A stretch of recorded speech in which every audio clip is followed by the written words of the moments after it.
Jack el Destripador nunca fue atrapado. Eso es lo que nos dijeron. Eso es lo que se repite desde hace más de un siglo. Un asesino fantasma. Un monstruo sin rostro. Una sombra que apareció en las calles de Londres y luego se desvaneció sin dejar rastro. Pero cuando una historia se repite tantas veces sin cambios, sin preguntas nuevas y sin responsables claros, deja de ser un misterio y empieza a parecer una construcción cuidadosamente mantenida. En 1888, Londres estaba aterrorizado. Whitechapel, uno de los barrios más pobres y olvidados de la ciudad, se convirtió en el escenario de una serie de crímenes tan brutales que sacudieron a todo el Imperio Británico. Mujeres asesinadas, mutiladas, con una precisión inquietante, abandonadas en la oscuridad de callejones húmedos mientras la policía parecía siempre llegar tarde, demasiado tarde. Y esa repetición constante fue el primer detalle que nadie quiso mirar con atención. Los periódicos hablaban de un asesino astuto, casi sobrenatural. Alguien que conocía las calles como la palma de su mano. Alguien que se movía sin ser visto, que atacaba y desaparecía. Pero Whitechapel no era un laberinto vacío. Era un barrio vigilado, patrullado, lleno de ojos, de vecinos, de policías. Y aún así, nadie veía nada. Nadie oía nada. Nadie podía describir al hombre que caminaba entre ellos dejando cadáveres a su paso.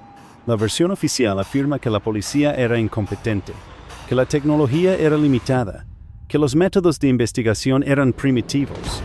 Y todo eso es cierto hasta cierto punto. Pero incluso para la época, hubo decisiones difíciles de justificar, pistas que no se siguieron, testimonios que se descartaron sin explicación, sospechosos que nunca fueron interrogados, como si alguien hubiera decidido, desde muy temprano, hasta dónde debía llegar la investigación. Porque lo más extraño del caso de Jack el Destripador no es lo que ocurrió, sino lo que dejó de ocurrir. Durante meses, el terror dominó Londres. La presión pública era enorme. Los ciudadanos exigían respuestas. La prensa alimentaba el pánico. Y de pronto, sin una captura, sin un juicio, sin una confesión, el caso empezó a apagarse. Las patrullas disminuyeron, los titulares se volvieron menos intensos, la atención se desvió hacia otros asuntos. El asesino supuestamente simplemente dejó de matar.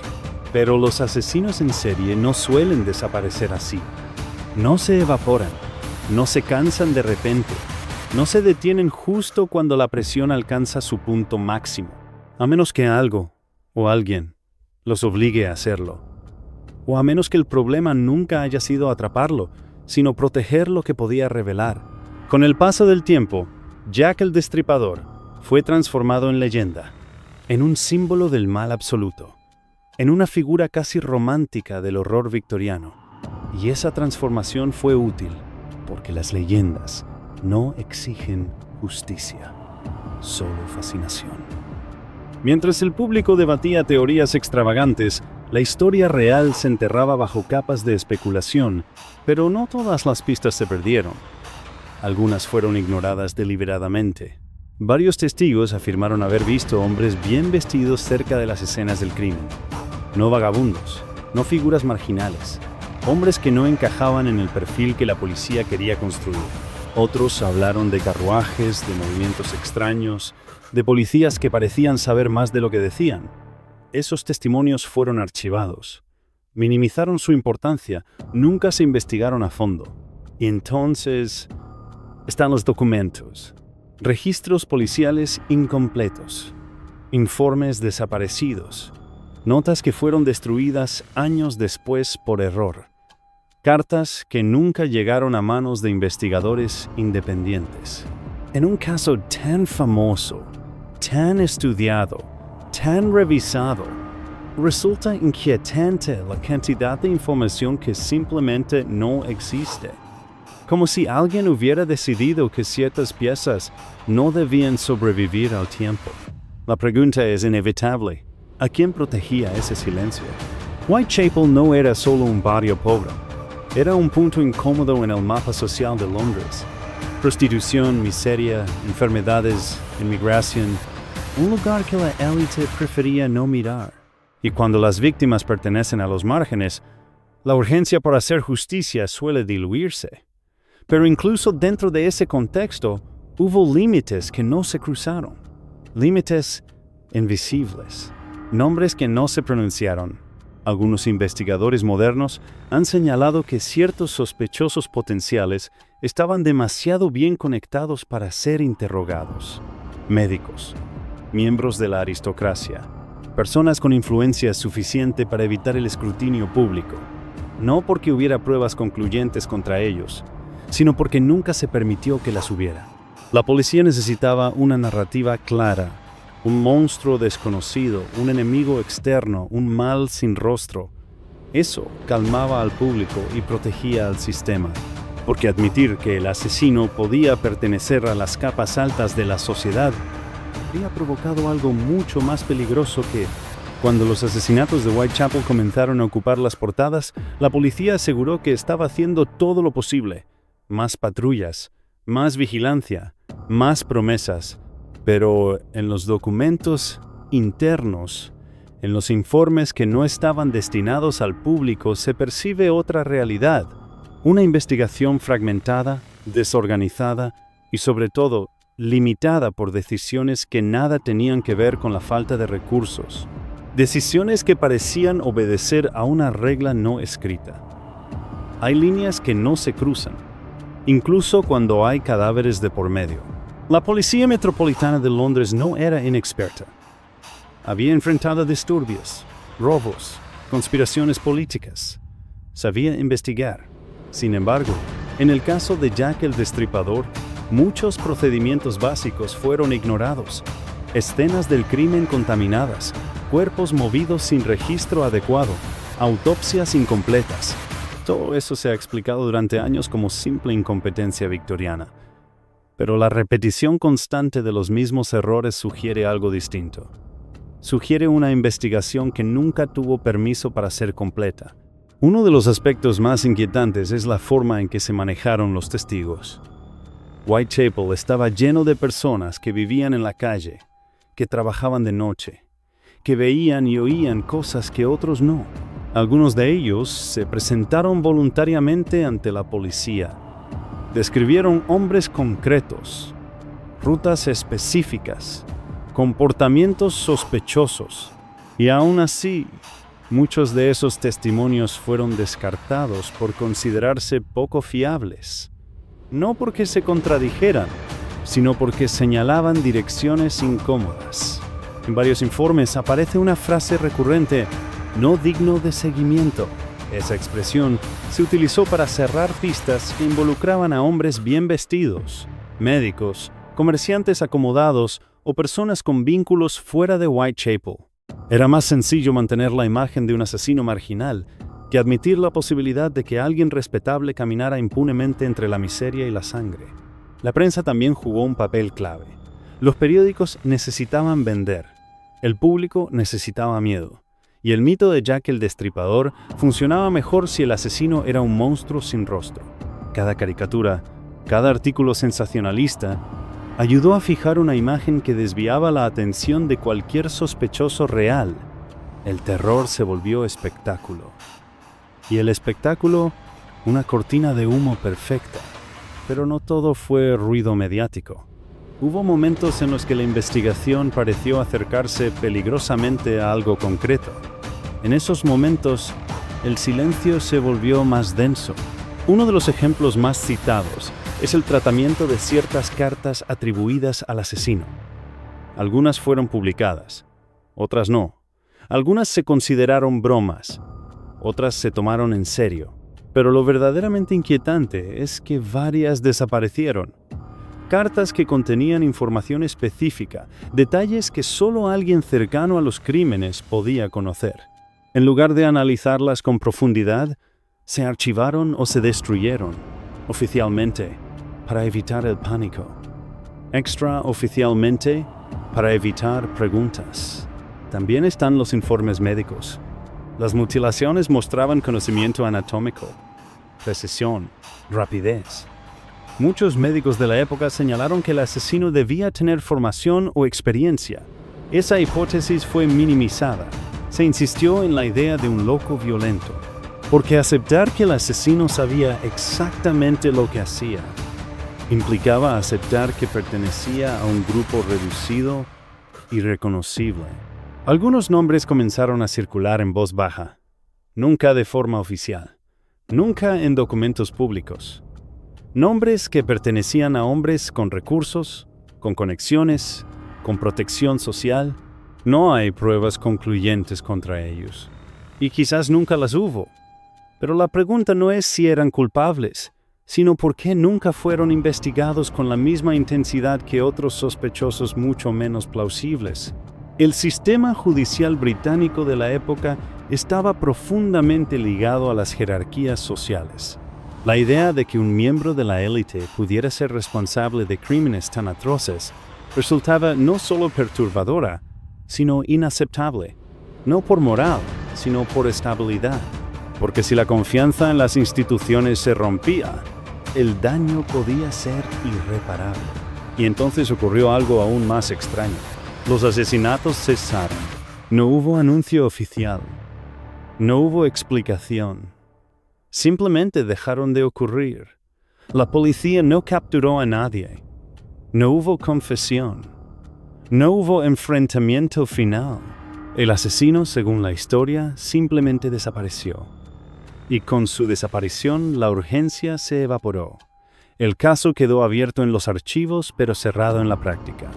Esa abrupta quietud ha sido explicada de muchas formas. Algunos dicen que el asesino murió, otros que fue encarcelado por otro delito, otros que emigró. Pero ninguna de esas teorías explica por qué la investigación se ralentizó tan rápido. ¿Por qué se aceptó el silencio con tanta facilidad? ¿Por qué nadie parecía realmente interesado en cerrar el caso de forma definitiva? Porque a veces, no resolver un crimen es una decisión. Jack el Destripador se convirtió en un fantasma útil, un símbolo del mal inexplicable, una excusa perfecta para no señalar a nadie concreto. Mientras el mito crecía, la verdad se hacía irrelevante. Y cuanto más tiempo pasaba, más difícil resultaba separar los hechos de la ficción. Los años convirtieron el caso en entretenimiento. Libros, teorías, películas.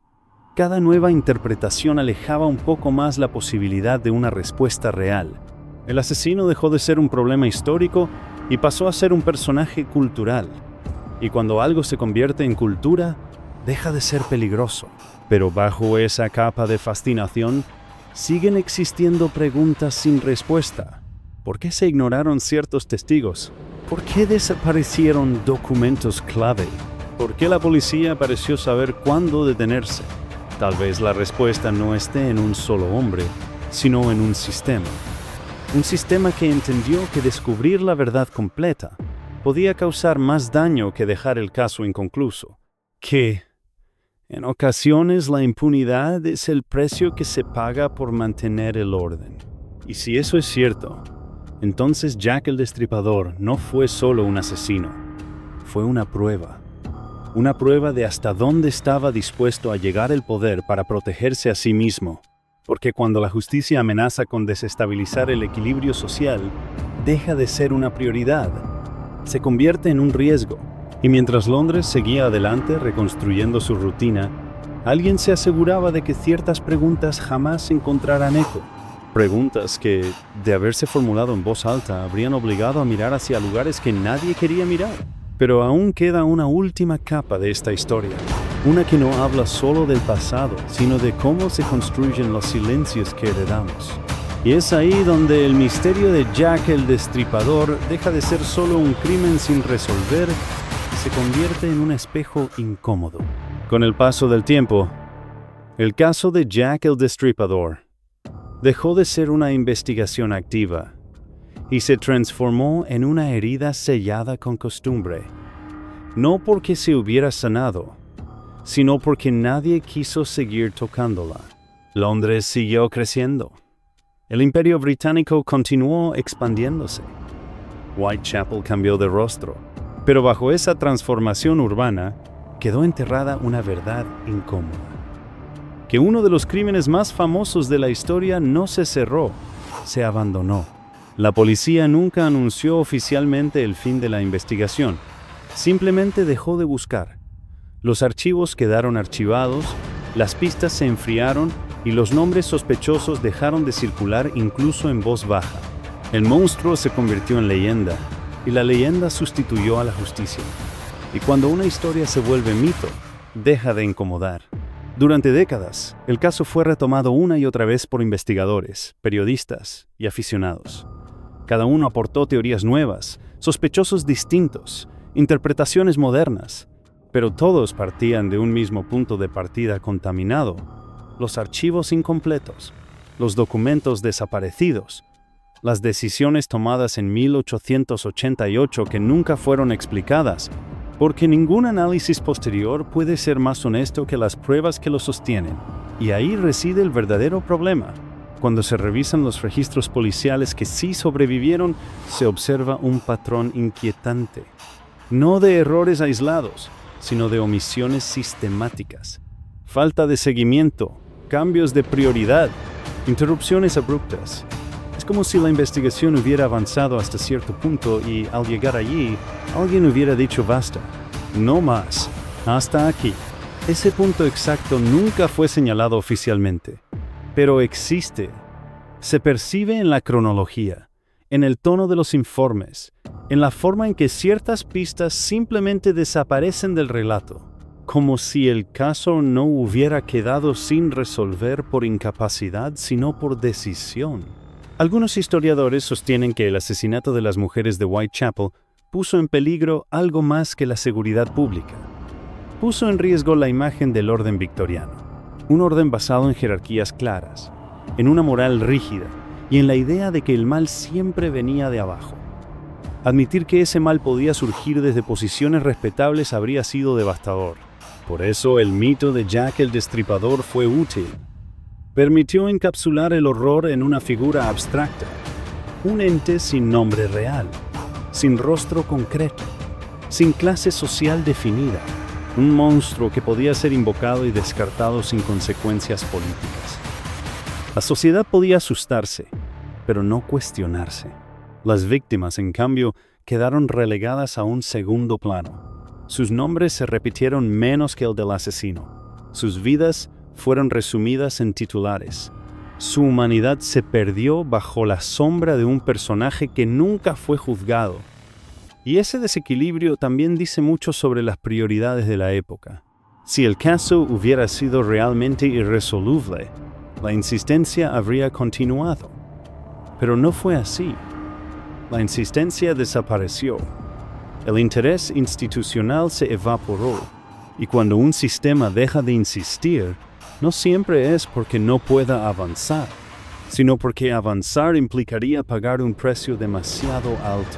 Ese precio pudo haber sido la exposición de fallos estructurales, de privilegios intocables, de conexiones incómodas entre poder, policía y justicia. No hace falta una conspiración perfectamente orquestada para que ocurra algo así. A veces basta con una coincidencia de intereses, con silencios compartidos, con la comprensión mutua de que hay verdades que conviene no desenterrar. Jack el Destripador, entonces, deja de ser una persona y se convierte en una cortina, una historia tan atractiva que distrae de lo esencial. Porque mientras el público se pregunta quién fue, deja de preguntarse por qué nunca se permitió saberlo. Y esa pregunta es la que realmente importa. A finales del siglo XIX, el Imperio Británico era una maquinaria gigantesca. Orden, control y apariencia eran fundamentales. Un asesino sin rostro era un problema manejable. Un asesino con nombre, conexiones y estatus no lo era. La diferencia entre ambos escenarios no era moral, era política. Aceptar que el caso fue manipulado no significa afirmar con certeza quién fue Jack el Destripador. Significa reconocer que la verdad completa nunca fue una prioridad, que la investigación estuvo condicionada desde dentro, que el mito fue más útil que la resolución. Hoy, más de 100 años después, Seguimos hablando del asesino, no del encubrimiento. Seguimos debatiendo teorías, no decisiones. Seguimos fascinados por la sombra, no por la luz que nunca se encendió. Y eso, quizá, sea el mayor triunfo del silencio. Porque mientras el misterio siga vivo, la responsabilidad sigue muerta.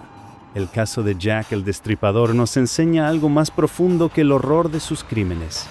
Nos muestra cómo una sociedad puede elegir qué recordar y qué olvidar.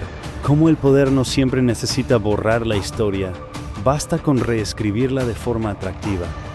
Cómo un monstruo imaginado puede proteger a hombres reales. Tal vez nunca sepamos quién caminó por Whitechapel con un cuchillo en la mano. Tal vez su nombre se perdió para siempre. Pero lo que sí podemos saber es que alguien decidió que no valía la pena encontrarlo, o que encontrarlo era demasiado peligroso. Y esa decisión, tomada en silencio, sigue resonando hoy, porque cada vez que un crimen poderoso queda sin resolver, cada vez que una investigación se detiene sin explicación, cada vez que el mito sustituye a la verdad, el eco de Whitechapel vuelve a escucharse, no como un susurro del pasado, sino como una advertencia. La advertencia de que la justicia no siempre fracasa por falta de pruebas. A veces fracasa porque llega demasiado cerca de algo que no debe tocar. Jack el Destripador nunca fue atrapado, o eso es lo que nos hicieron creer. Y mientras sigamos creyéndolo sin cuestionarlo, el verdadero crimen seguirá impune.